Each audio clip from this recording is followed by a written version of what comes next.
प्रभु यीशु मसीह के मधुर नाम में एक बार फिर से आप सबका स्वागत है। और प्रभु ने जो है, जैसा मैंने बताया कि प्रभु ने बहुत सारी चीजों में जो है कलीसिया में परिवर्तन किया। और उसमें से एक और महत्वपूर्ण चीज थी, जब एक दिन सब्त के दिन चेले प्रभु के पास आए और उन्होंने कहा कि देख, तेरे चेले जो है जब खेतों में से जा रहे थे तो बाले तोड़ तोड़ के सब्त के दिन खा रहे थे। प्रभु ने कहा कि यहाँ वह है जो सब्त से भी बड़ा है। फिर प्रभु ने उस पहाड़ी उपदेश में कहा, जब तू उपवास करे तो कपटियों के समान नहीं, अपना मुंह धो, कपड़े पहन और विश्वासी या गुप्त में उपवास कर। तेरा परमेश्वर जो गुप्त में देखता है वो तुझे प्रतिफल देगा। यशायाह 58 में 58 चैप्टर में पूरा विश्वास से संबंधित कि प्रभु कैसा जो है उपवास चाहता है। और एक और महत्वपूर्ण हिस्सा है कि जब प्रभु का रूपांतरण हुआ और वो नीचे आए तो एक पिता अपने बेटे के साथ वहां खड़ा था। और वो हिस्सा मैं मत्ती रचित सुसमाचार में से पढ़ रहा हूँ, 17वां अध्याय उसकी 14वीं आयत से। सो यदि आपके पास बाइबल है तो वहां निकालें। वहां लिखा है, जब वे भीड़ के पास पहुंचे तो एक मनुष्य उसके पास आया और घुटने टेक कर कहने लगा, हे प्रभु, मेरे पुत्र पर दया कर, क्योंकि उसको मिर्गी आती है और वो बहुत दुख उठाता है और बार बार आग में और बार बार पानी में गिर पड़ता है। मैं उसको तेरे चेलों के पास लाया था, पर वे उसे अच्छा नहीं कर सके।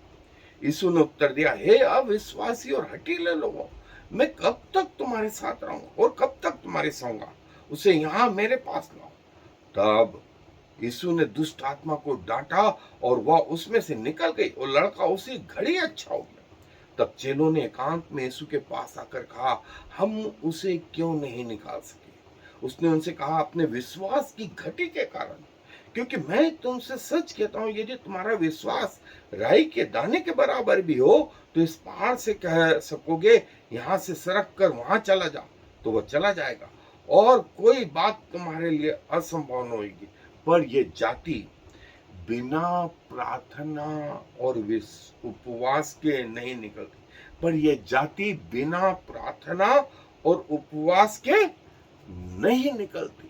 और जब स्वयं प्रभु यीशु मसीह अपनी मिनिस्ट्री का आरंभ करते हैं, 40 दिन तक उपवास करते हैं। मूसा उपवास करता है, एलिया उपवास करता है, निनवे के लोग उपवास करते हैं, जो है एस्तर अपने लोगों समेत उपवास करती है। पौलुस नए नियम में बताता है, चेले जब इकट्ठा होते हैं कि कई बार उपवास करा। प्रभु यीशु मसीह ने कहा था, जब तक दूल्हा साथ में कोई उपवास नहीं करेगा, और जब दूल्हा उनसे ले लिया जाएगा तब ये भी करेंगे। और ये कंसेप्ट जो है कलीसिया में, आरंभिक कलीसिया में उपवास के रूपों में आया। और कई जगह जो है स्पिरिचुअल रीति से लोग प्रभु के पास आने लगे।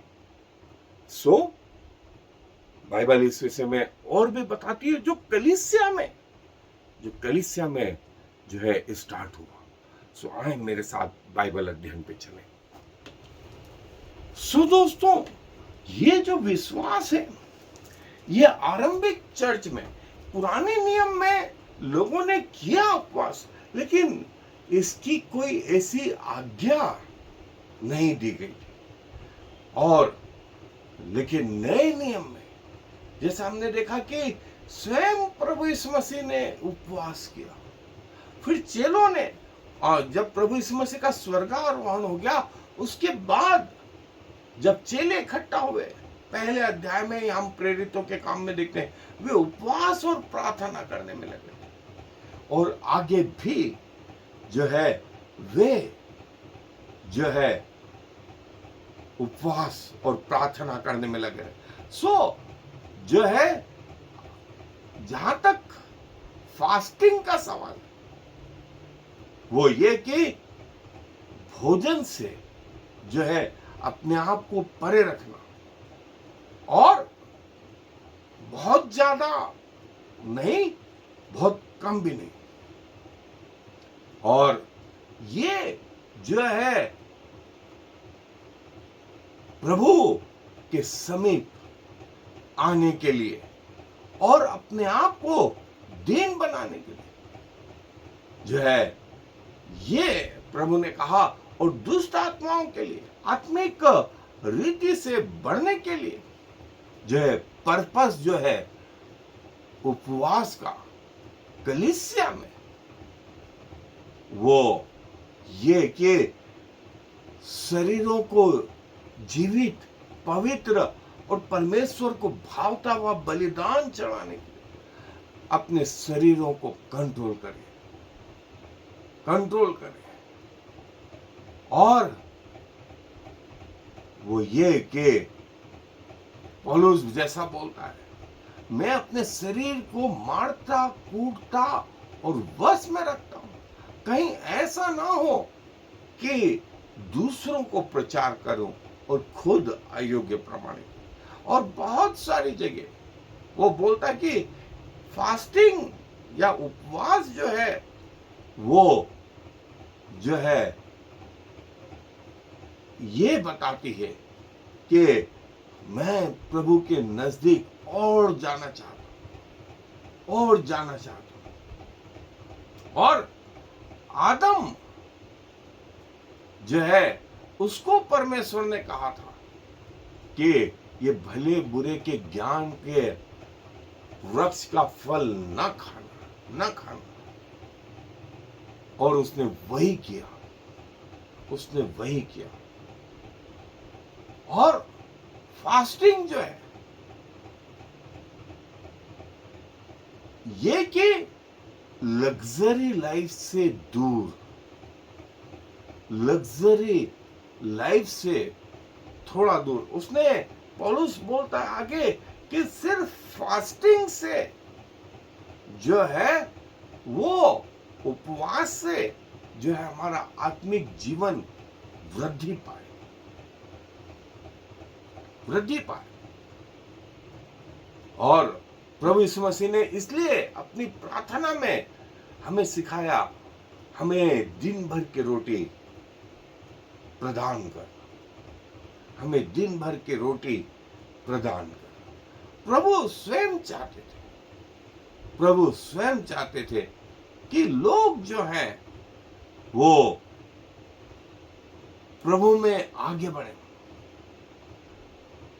कि कई लोग जो है उस डेंजर लाइन को भी क्रॉस करके, जैसे 40-40 दिन जो है उपवास करके, और फिर उनको कई बार बेहोश हो गए, सेंस नहीं रहा।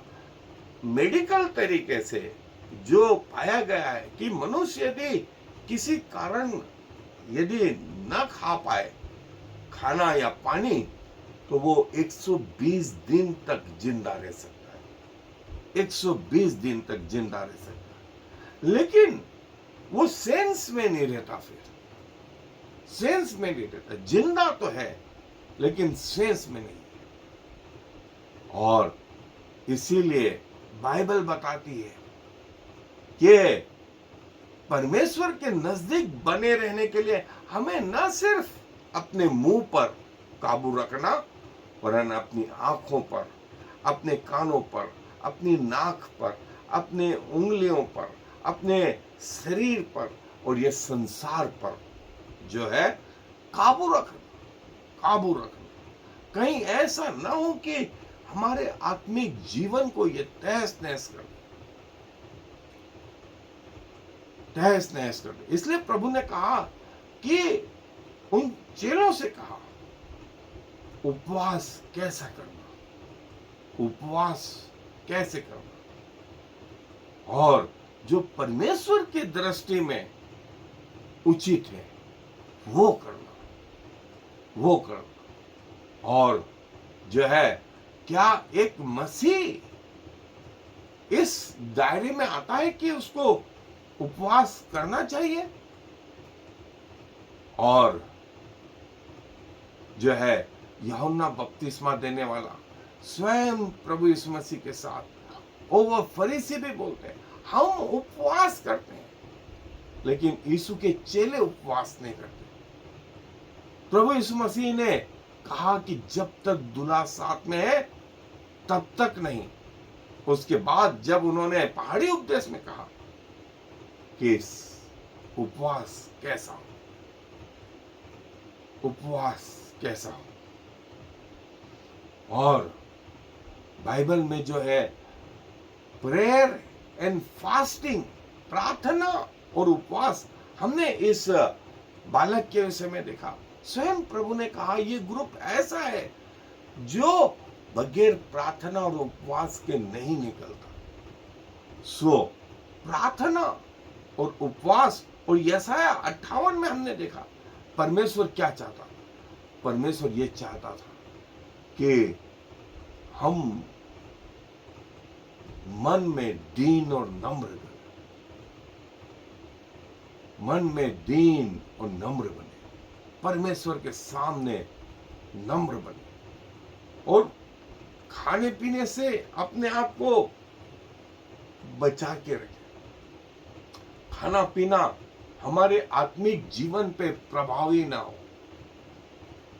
और जैसा हमने देखा कि प्रभु यीशु मसीह नहम्या, दाऊद,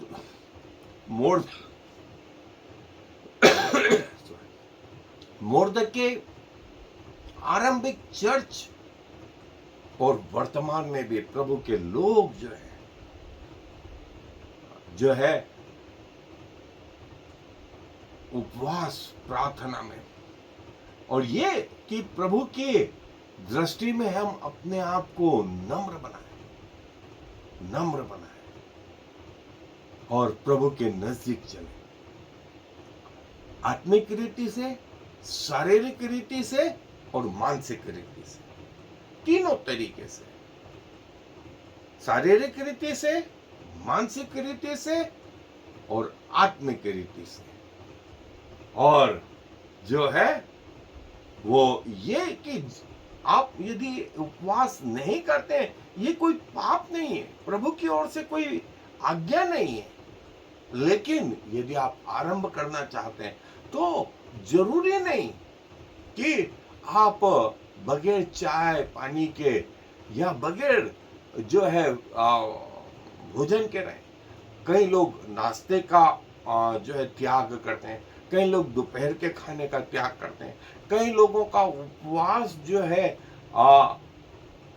पानी और नाश्ता और दोपहर का खाना इन सब से होता है। और शाम को प्रार्थना के बाद वे अपने भोजन पर बैठते हैं, सो ये प्रभु जानता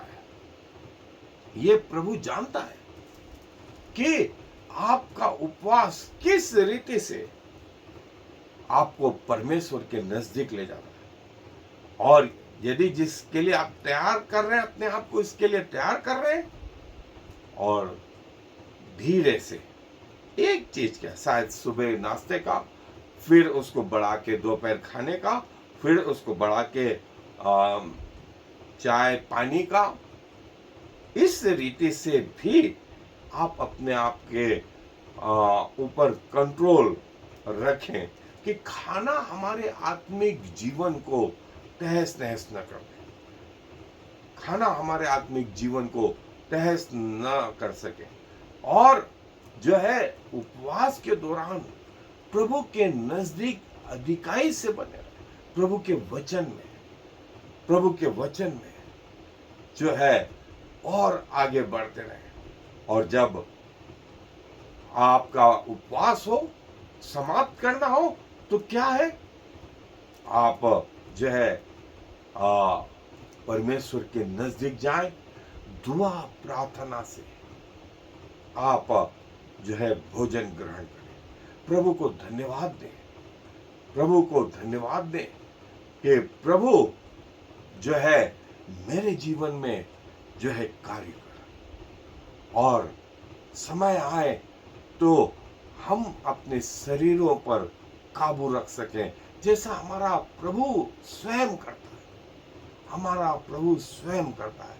जब अपनी मिनिस्ट्री आरंभ करता है तब, और बीच में भी कई बार प्रभु ने ये चीज की। और प्रभु जो है ये कलीसिया में आरंभ करते हैं। सो प्रभु अपने वचनों पर आशीष दे।